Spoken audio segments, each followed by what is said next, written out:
Assalamualaikum warahmatullahi wabarakatuh. Perkenalkan, nama saya Fani Septia Rahayu, BP 191055-2006, nomor absen 8.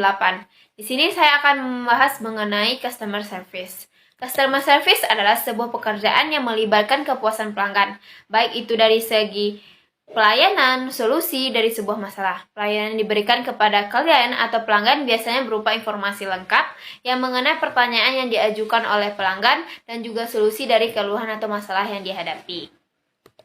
Fungsi dari seorang customer service adalah yang pertama, penerima tamu. Penerima tamu biasanya ditempatkan di depan, yang mana kita yang memberikan perhatian pertama atau memberikan arahan kepada pelanggan yang masuk. Yang kedua itu sebagai relationship official, yaitu menjaga hubungan baik dengan pelanggan atau klien agar merasa puas, senang, dan semakin percaya kepada perusahaan kita. Yang berikutnya sebagai komunikator, yaitu sebagai penghubung antara perusahaan dengan pelanggan atau pihak luar lainnya memiliki kepentingan dengan perusahaan kita. Yang keempat yaitu salesman. Seorang CS juga merupakan ujung tombak perusahaan yang turut menentukan kesuksesan perusahaan, yang menjelaskan mengenai segala sesuatu tentang barang atau jasa yang ditawarkan oleh perusahaan agar calon pembeli tertarik untuk membeli produk kita.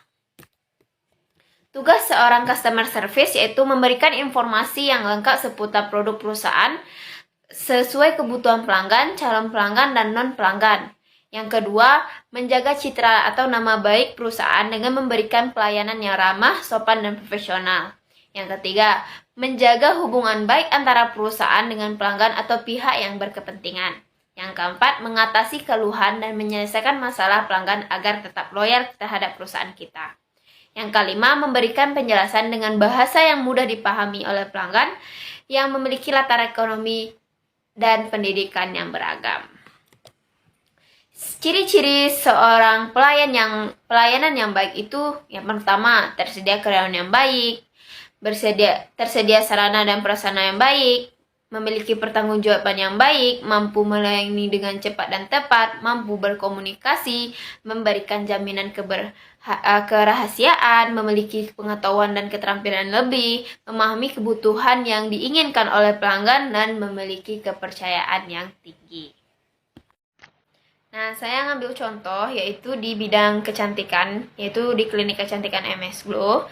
Yang pertama itu yang saya lihat bagaimana customer service itu menyambut konsumen yang datang dengan senyum, dengan ramah dan sapaan.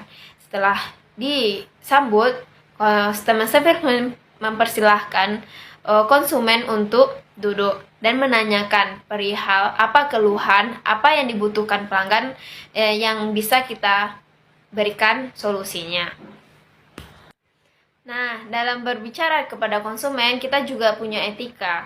Yang pertama itu memberikan kesempatan kepada konsumen untuk berbicara atau menanggapi pernyataan yang kita sampaikan. Yang kedua itu kita harus sebagai konsumen service harus mendengarkan dengan baik-baik apa keluhan yang diberikan konsumen kepada kita. Dan tidak menyela perkataan-perkataan ketika konsumen berbicara, kita menyela pembicaraan itu tidak boleh. Dan kita mengajukan pertanyaan itu dengan jelas, tepat, dan bagaimana kita mengomunikasikan pertanyaan itu dengan baik agar konsumen itu mengerti. Nah, setelah kita mendengarkan bagaimana keluhan pelanggan, selanjutnya yang diterapkan oleh klinik kecantikan itu yaitu mengajukan solusi dari masalah yang dihadapi. Contohnya kulitnya berjerawat, akan diajukan produk-produk MS Glow yang berkaitan dengan jerawat. Nah, di sini kita tidak boleh memaksa konsumen.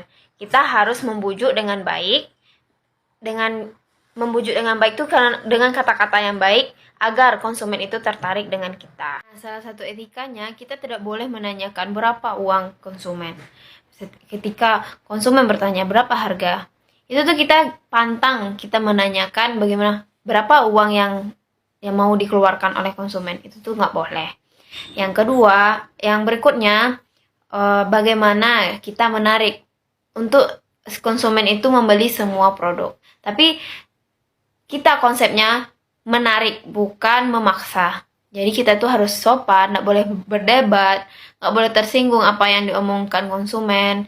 Nah, setelah konsumen membeli atau membayar, kita harus melepaskan konsumen itu dengan senyum, ramah, dan sopan. Kembali ke awal, bagaimana kesopanan kita di awal, meskipun hanya produk yang dibeli oleh konsumen itu sedikit atau tidak sesuai target yang kita inginkan.